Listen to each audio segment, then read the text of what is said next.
Ang Committee on Appropriations has 139 members, and with respect to the budget cut of the OVP, ito po ay naging unanimous decision among the members. At lilinawin ko rin po na hindi pa ito final approval ng Congress. Posible pa kayo, final na nga yan. Di ba sinabi na ni BP Sara, mga loko-loko pala kayo eh. Ay, ano pang gagawin dyan? Final na ho yan.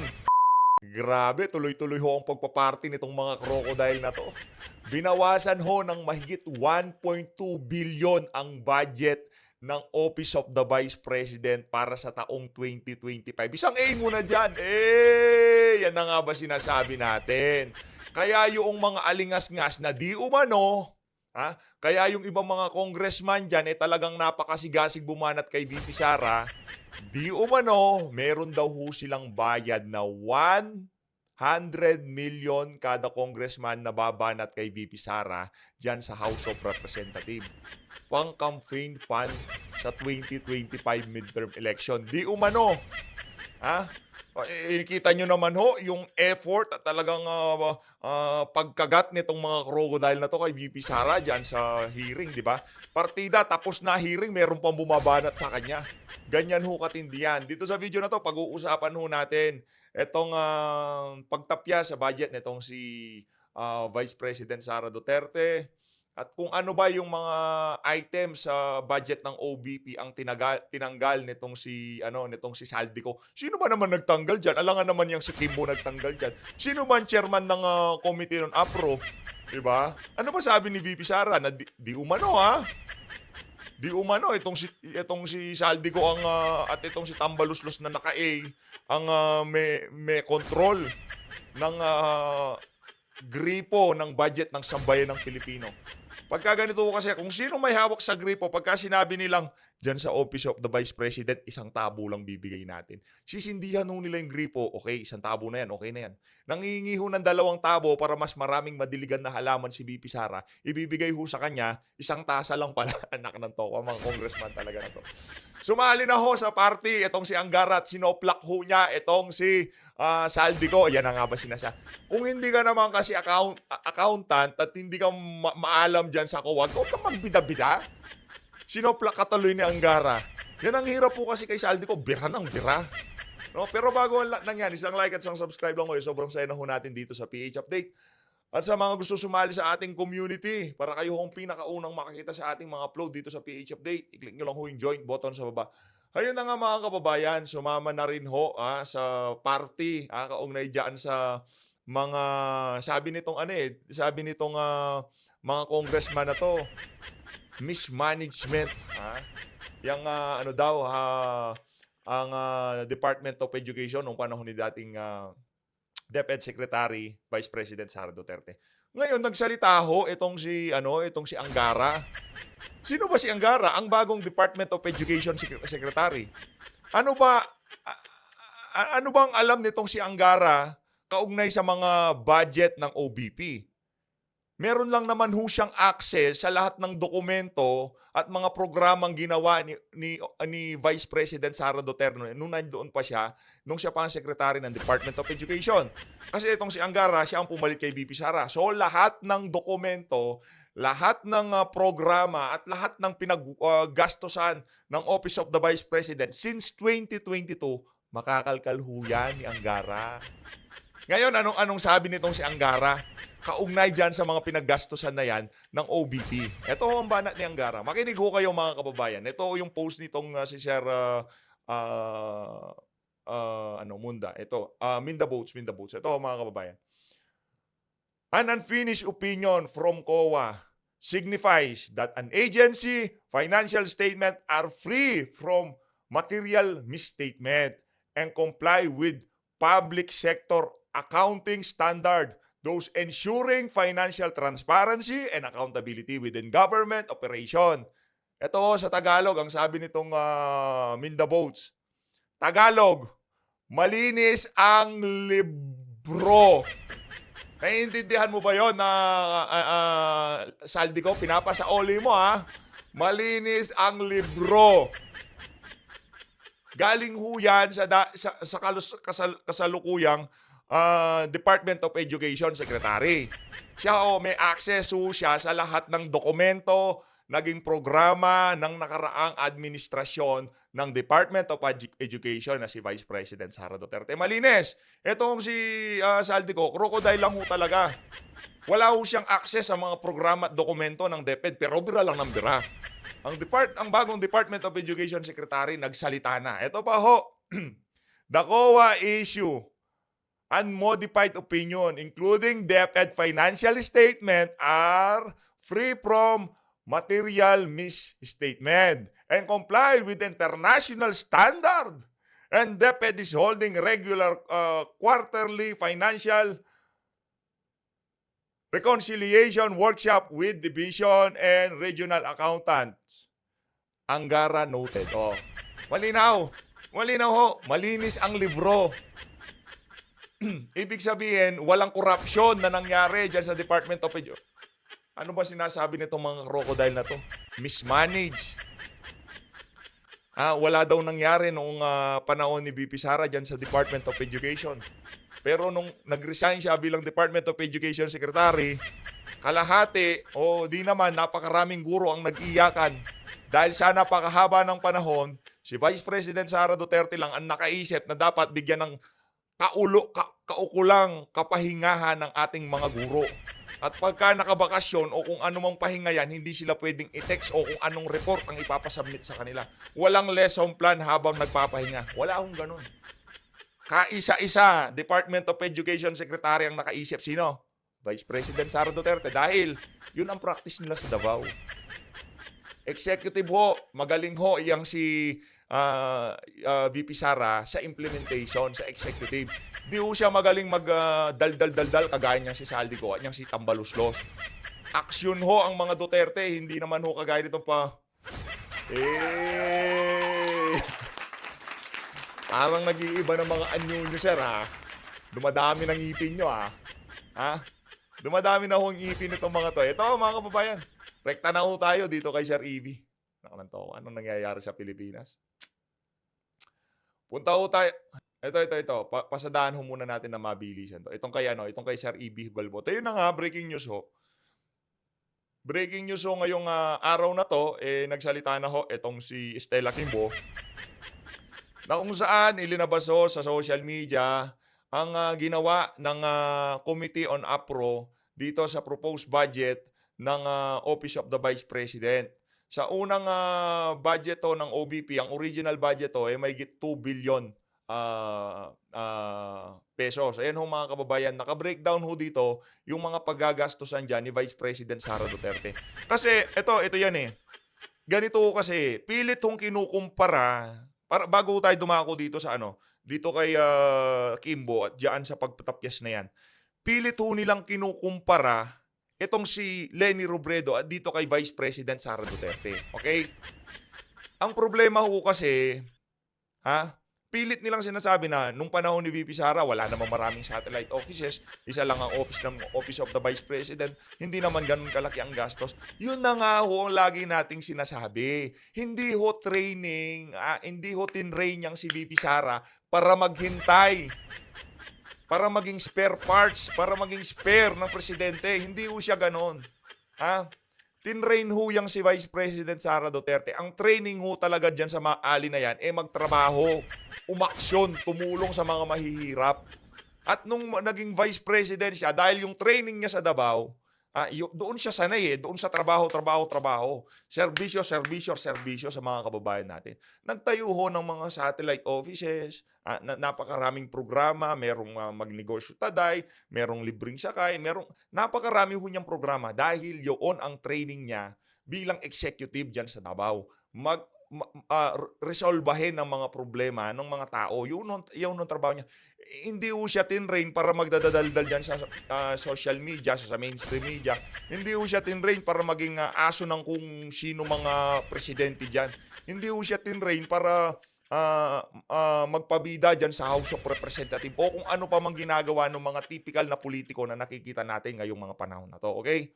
Ang training ho sa kanya, magserbisyo, magresolba ng mga problema, at talagang aksyonan ang mga pangangailangan ng ating mga kababayan. Ngayon, Sa tingin niyo ho ba, yung libreng sakay ni VP Sara ngayong mga panahon na 'to, hindi ho pa, talagang magbebenepisyo ang ating mga kababayan do'n? Ngayon na nga lang, pumapalya yung mga LRT, laging tumitirik, power interruption. Kasi mismanage lahat ng mga ano ngayon, lahat ng ahensya ng pamahalaan, diyan sa airport, diyan sa lahat ho mga kababayan, pati nga yung illegal na droga, mamaya ho papanoorin din ho natin 'yan. Yung, winika nitong si Abalos kaugnay diyan sa krimen na nangyayari ngayon sa ating bansa. Ayun na nga mga kababayan, pilit niyong kinukumpara itong si VP Sara dito kay Leni Robredo. Si Leni Robredo, ang gusto lang ho talaga niya maging presidente, tapos. 'Pag naging presidente na siya, tapos ang istorya, wala na ho siyang gagawin, gano'n lang gusto niya. Gusto niya lang na maupo ang Liberal Party noong nagdaang administrasyon. 'Yun lang ho. Talagang pinanindigan niya yung pagiging spertar niya, yung pamimigay niya ng lugaw. Ano lang naman ho ba yung lugaw? Si VP Sara, ang programa niya, magnegosyo taday. Tinutulungan niyang magkaroon, hindi ho ayuda ha. Hindi ayuda, hindi utak ayuda si VP Sara. Gusto niya yung mga Pilipino maging resourceful ang kanilang mga buhay. Hindi niya binibigyan ng 5,000. Tapos pangtutongit na nila o kung ano mang gagawin nila dyan sa pera na yan. Ang gusto ni VP Sara, habang itong si Tambaluslos namimigay ng ayuda, si VP Sara gusto niya, magnegosyo kayo. Libreng sakay. Oo, very relevant ngayon yung libreng sakay na yon. Bakit? Palpak na palpak ang ating transport system dito sa Pilipinas. Kaya lahat ng pwedeng magbigay ng libreng sakay, dapat magbigay ho yan. At isa ho yung Office of the Vice President sa dapat gagawa niyan, diyan sa budget na, proposed budget na yan. Kaso anong ginawa ho nitong mga tambalustos na to? Tinapyas ho nila para yung mga plano ng Office of the Vice President na tumulong sa ating mga kababayan. Hindi nyo naman ho kasi talagang nare-reach yung marami sa ating mga kababayan. Tanggapin nyo na katotohanan. DSWD, ang DOLE, hindi nyo nare-reach yung ating mga kababayan. Merong nagpupunta sa Office of the Vice President ngayon para doon sa mga kababayan natin na manghihingi ng tulong sa OVP. Kung hindi man niya ho kayo matulungan, pasensya na ho kayo. Dahil tinanggal ho yung budget na para ibigay sa inyo nitong mga crocodile na to para gawin pang party-party. Hindi gawin pang party-party.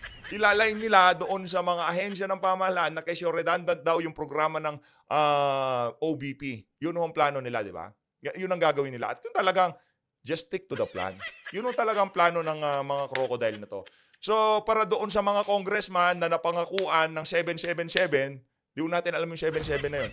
Pero, ang pagkadinig natin kagabi dyan sa third floor, pagdating sa AX, Tupad, AKAP, lahat ng bumira kay VP Sara, kasama kayo sa distribution. Di ba galing? Galing ho ng strategy nitong mga congressman na to. Bira kay VP Sara, para campaign fund next election. Di umano, sabi ng third floor studio. Sir Marlon Sir Marlon! Yan nga ba sinasabi natin? Ito mga kababayan, ang budget ho ngayon ng Office of the Vice President from mahigit 2 billion 733 million. Nakakalungkot ho. Yung mga matutulungan ng OVP, sasabihin ni VP Sara, i-refer niya dyan sa DSWD, dyan sa dyan sa DOLE. For example, ganun. Ano ba ginagawa ng DOLE? Tupad? Pagwawalisin yung mga kababayan natin sa kalsada, tapos every week or month bibigyan ng pera. Si VP Sara, hindi ho. Magnegosyo taday. Diba? Ganun ang gusto ng administrasyon na to. Ang gusto ni VP Sara, tuloy-tuloy na pag-asenso sa pamumuhay ng sambayan ng Pilipino. Pero itong mga nasa House of Representatives, ang target lang ho ng mga yan, dapat pag namimigay ng ayuda, kasama kami dyan. Gusto nyo ba mapanood yung video nitong si Tambaluslos? Namigay lang ng tag 5,000, kala mo tag 1,000 latang pinamigay. Dinaig pa si Kuya Will, anak ng toko. Ibang klase yung mga kababayan. Yun, sa supplies, 200 million. Pagdating sa personal services, para consultant, tapyas. Financial assistance, rent lease expenses. Ito yung mga satellite offices ng OVP, no? Na ngayong panahon na to, kailangan talaga ho lahat magtulong. Kala ko bang tulong-tulong? Tumutulong itong si Vice President, ayaw nyo naman patulungin. Utility expenses, 5 million. inilipat sa DOH, inilipat sa AX. So pagka ilinipat dyan sa mga ahensya na yan, yung pondo na dapat doon sa mga programa ni VP Sara, yan ho ang ipamimigay ng mga crocodile dyan sa House of Representatives. Palakpakan! Pakagaling! Strategy talaga, di ba? Lipat. Okay, nandyan na. Okay, pamigay natin yan para tayo bida. Di ba? Ganun lang naman yun. Si VP Sara, hindi siya nagpapabida. Nakita niyo yung mga trucks, yung mga sasakyan ng OVP. Walang nakabanderang pagmumukha ni VP Sara. Kaya pag namigay ng tulong, Office of the Vice President. Pero sa kanila, naku po. Pati voucher, merong pagmamukha ni Tambaluslos.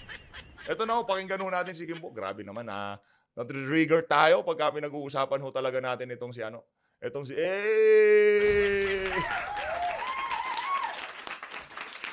Ayan.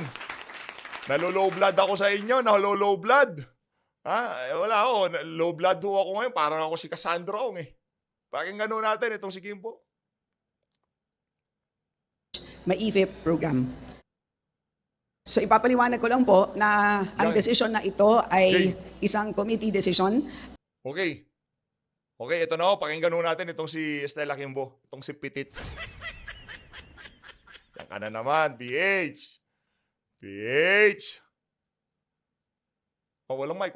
Bigyan nyo. Yesterday, the Committee on Appropriations Ayan na ho si ano, yan si Pitit. Oh. PH kalma PH, kalma. decided to recommend a reduced budget for the Office of the Vice President, and the reduction shall be split. Wag mo nang banatan si Kimbo. Wag mo nang banatan. Kawawa naman. Oh, napag-utusan lang. Kasi pag hindi siya sumunod, tatanggalin siya bilang assistant chairman By the DSWD AX program and the DOH MAIFE program. So ipapaliwanag ko lang po na ang decision na ito ay isang committee decision.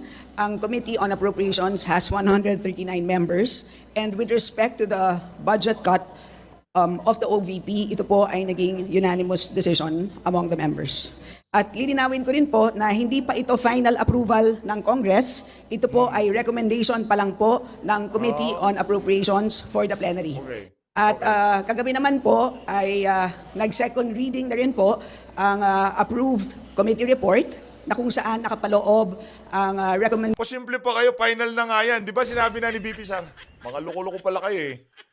Ay, ano pang gagawin dyan? Final na ho yan. Ganyan ho talaga pagka pulburonik ang leader, pati yung mga nasa baba, hindi natin maintindihan. Ano bang di nyo naiintindihan doon sa sinabi ni BP Sara? Gawin nyo na gusto nyong gawin sa budget ng OVP. Kayo nang bahala. Tanggalin nyo anong gawin. Kayo nang bahala. So yung binigay nyo sa 733 million, final na yan. Huwag kayong aanga-anga. Pati ba naman yung mga ganyang klaseng statement, aanga-anga kayo? Sinabi na ng OVP, kayo na bahala. Okay na, walang problema. Anong gawin nyo gusto nyo? Pero hindi nyo na ako mabababoy dyan sa committee na yan. Diba? Ganun lang kung gustong sabihin ni VP Sara. Gawin nyo gusto nyo, pero hindi nyo na ako mabababoy dyan. Recommendation ng reduced budget for the OVP. So which means nakakalendar na po ang General Appropriations Bill as amended for plenary debates beginning September 16. And hopefully po, kung masusunod po namin ang schedule, hopefully, sana po wala masyadong eventful, ay matatapos po namin maaprubahan on third reading ang General Appropriations Bill by September 25. So yun po. At lilinawin ko rin po na meron pang another round of amendments. At ito po will be sa plenary na po. Okay, Kimbo, wag kang aanga-anga. Final nyo na yan.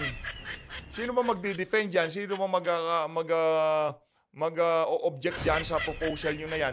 Binigay na nga sa inyo yung kapangyarihan na modifikahin o bawasan, tapyasan, tanggalin. Anga-anga ka na naman. Doon na nga po on the week Ayusin of mo, September 16 to September 25. So, ang nangyari po is while the Office of the Vice President, the DBM, proposed or recommended a budget of 2.037 billion for the OVP, kami naman po, ang Committee on Appropriations yesterday recommended, to be exact, 733,198 million pesos which means meron Basically, yung binigay ho nilang pondo kay Vice President Sara Duterte para makapag-operate lang. Para hindi lang sila magmukhang abusado. Para hindi sila magmukhang sila talagang may control. Di ba? Para ganun ho gusto nila mangyari. Pero dito ho mga kababayan, pinatunayan ni VP Sara, totoo yung sinasabi nitong si Vice President Sara Duterte na sila talaga ang may control. Totoo ang sinasabi niya. Kasi kung hindi sila may control, ba't sila makakagawa niyan? Di ba? Magdi-deny pa tong dalawang kumag na to. Palakpakan! Nakakuha ng mahigit 1.2 billion. Okay, pamigay ng ayuda yan. Ipaabot kay Tambaluslos yung mga ayudang ipamimigay at doon sa kanyang mga tuta at aso. merong cut of 1.293159 billion pesos. At ang reduction na yan ay ililipat po sa dalawang ahensya. And as I had mentioned earlier, for two programs, the DSWD AX program, which is assistance for individuals in crisis situations, and the DOH MAIFIP, or the medical assistance for Naku po, yan na yan yung mga yan na yung mga programa nitong si Vice President Sara Duterte. Ayos. indigent and financially incapacitated patients. In other words, dalawa pong very important social protection programs ng ating gobyerno. So, ang specific items po na pinanggalingan nitong total cut of 1.293 billion pesos ay as follows: financial assistance, professional services, utility expenses, supplies and materials, as well as lease expenses. And ang dahilan po kung bakit ang items na ito ang naapektuhan, lahat po ay nanggaling po sa lahat po ng narinig po natin doon po sa dalawang hearings na naganap in the last weeks. So, mamaya po kung meron kayong katanungan on the details, I can provide those to you. So, magtatanungan pa ba tayo, Madam Kimbo? Kasi panigurado lahat ng tanong dyan, kargado yan. Hindi naman pwedeng magtanong dyan yung mga tipong, yung mga satellite offices ng OBP, yung mga umaasa sa OBP na nai-snub o hindi nabibigyan ng pagkakataon dyan sa mga ahensya na nabanggit nyo at mga kilalang hindi kaalyado ng administrasyon na individual, makakakuha ba sila dyan sa mga programang pinaglagakan ng pondo na dapat sana sa Office of the Vice President? Aminin na ho natin, kahit bumaba tayo dun sa barangay level, pagka alam ng barangay captain na hindi ka kaalyado at sinuportahan mo itong si ganito, si ganyan, nung panahon ng eleksyon, hindi mo kayo makakakuha basta-basta ng rekomendasyon o masasalay sa listahan ng mga barangay na yan. Kaya meron ho dapat talaga yung Office of the Vice President. Sorry na lang ho sa mga kababayan natin. Ganyan ho ang kayang gawin ng administrasyon na to para magipit yung mga taga-suporta ng mga Duterte. Chloe. so siguro just one last note before I take in questions. James. So again, we have one more round of Mga kababayan, pagka hindi medyo maganda yung tanong, tatapusin na ho agad natin to. Kasi pagka introduction pa lang ho ng tanong, ramdam ko na nakargado, ibig sabihin maglolokohan na lang ho tayo. Ganun lang yun. Wag ho natin lokohin yung mga sarili natin. No? Ito kasi mga media na to, lahat ho yan nabili na yan. So tingnan ho natin kung paano magiging flow ng Q&A nitong si Kimbo at ng mga media dyan sa House of Representatives. Same set of media man, yung nagtatanong doon sa mga young guns at dito sa press con na to. Parehas lang ho. Kaya kung lukuhan lang ang maririnig natin dyan sa mga tanong nitong mga media man na to, wag na lang ho. Tuloy natin. amendments. Lilinawin ko, hindi pa ito final approval ng Congress. Final na yan. Kayo na nga bahala. Meron pa tayong plenary debates. And pagkatapos po mapadala ang House version of GAB to the Senate, magkakaroon siyempre ng Senate deliberations. After ma-approve ang Senate version, meron pang bicameral meeting. After that, magkakaroon pa po ng ratification, meaning babalik pa po yan to both Congress and the Senate. And then after that, magkakaroon pa po ng President's approval because as you know, the President can linalatag ho nitong si Kimbo na, uy, hindi kami may control niyan ha. Tignan nyo, ang daming dinadaanan, magpupunta pa sa presidente. Lahat ng dadaanan niya, kaalyado niya, mga loko-loko ba kayo? and veto. And ang veto po is pwede po on a line item basis. In other words po, Okay. ganun po kahaba ang proseso ng ating budget approval, budget process.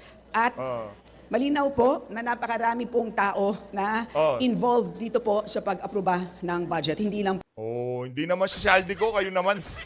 Hindi si Saldico, dami niyan eh. Pagdating sa presidente, bibito pa yan eh. Alam nyo naman, kanino nang gagaling yung pagbira kay VP Sara. Hindi kontrolado ni Tambat nitong si...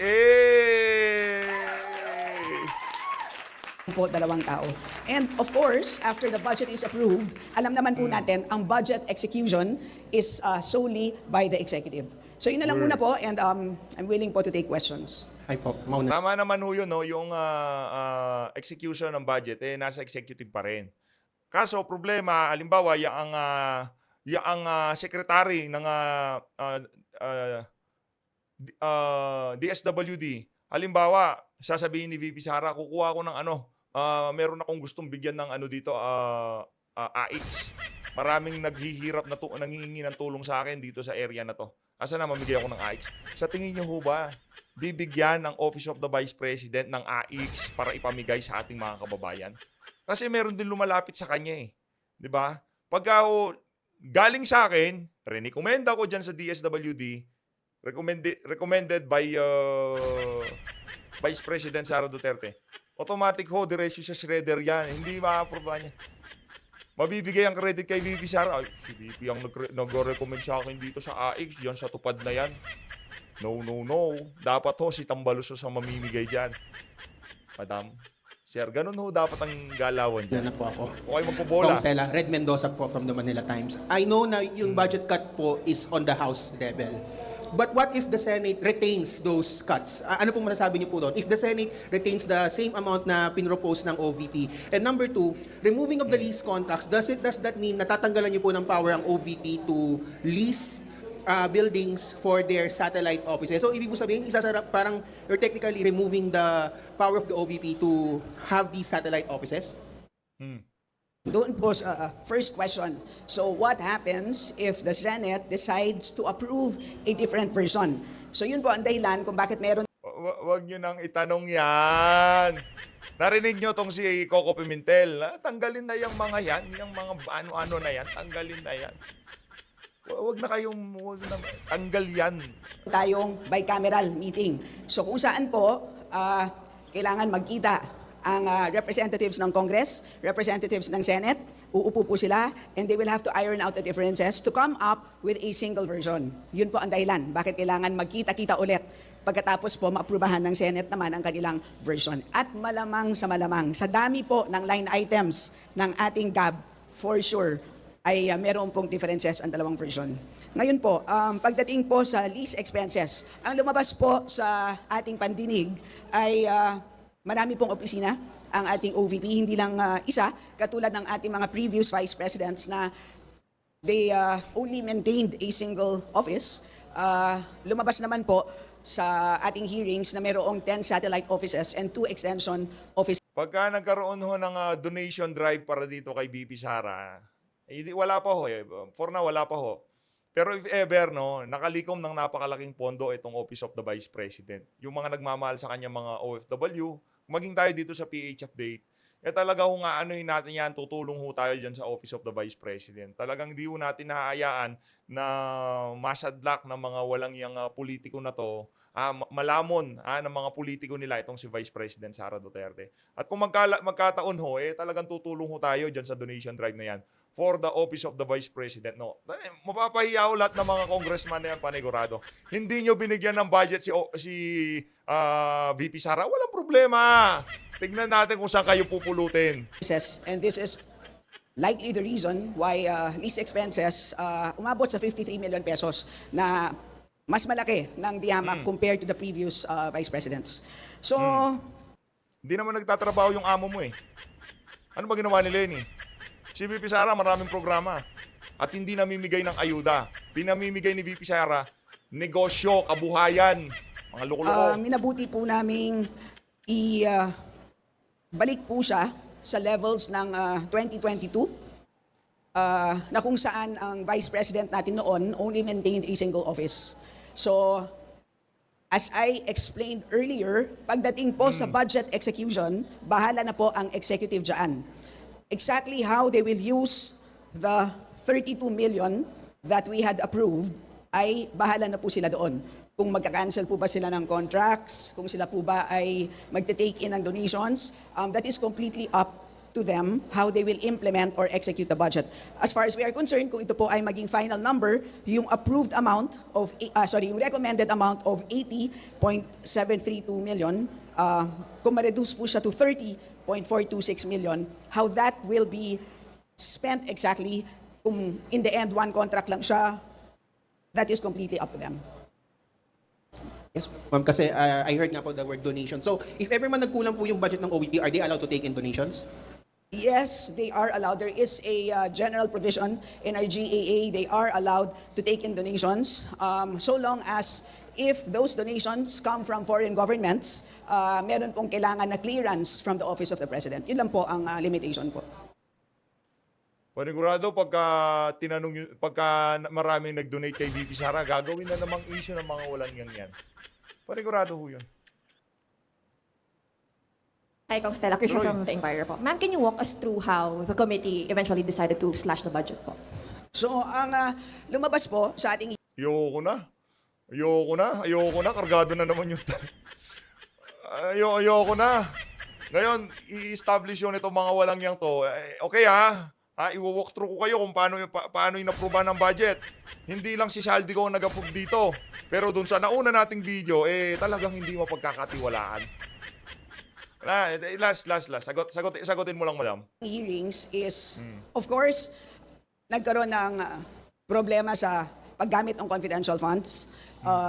But moot and academic naman because last year pa lang ay tinanggal na natin ng confidential funds. Wala pong proposed budget. O ba't pa kayo nagtatanong? Mga anga pala kayo eh. Mountain academic na pala. Ba't pa kayo tanong ng tanong? For confidential funds in 2025. So at least that's out of the way. Pagdating naman po sa regular programs, ang lumabas sa hearing ay number 1, tila napakaraming opisina. Bakit? Whereas the previous vice presidents did not have those nationwide Yun, titirahin yung mga satellite offices ni VP Sara. Yun na nga, dito na una tatapos yung ating reaction video. Ika nga nitong si Ma'am Joey, nakakapanginig ng laman. Ganitong klaseng panlulokong ginagawa nitong mga politiko na to. Para sa politika nila, yung mga magagandang plano ni Vice President Sara Duterte dyan sa OVP. Ayaw nyo ba yun? Mag-set ng example ang isang Vice President na hindi lang siya spare tire.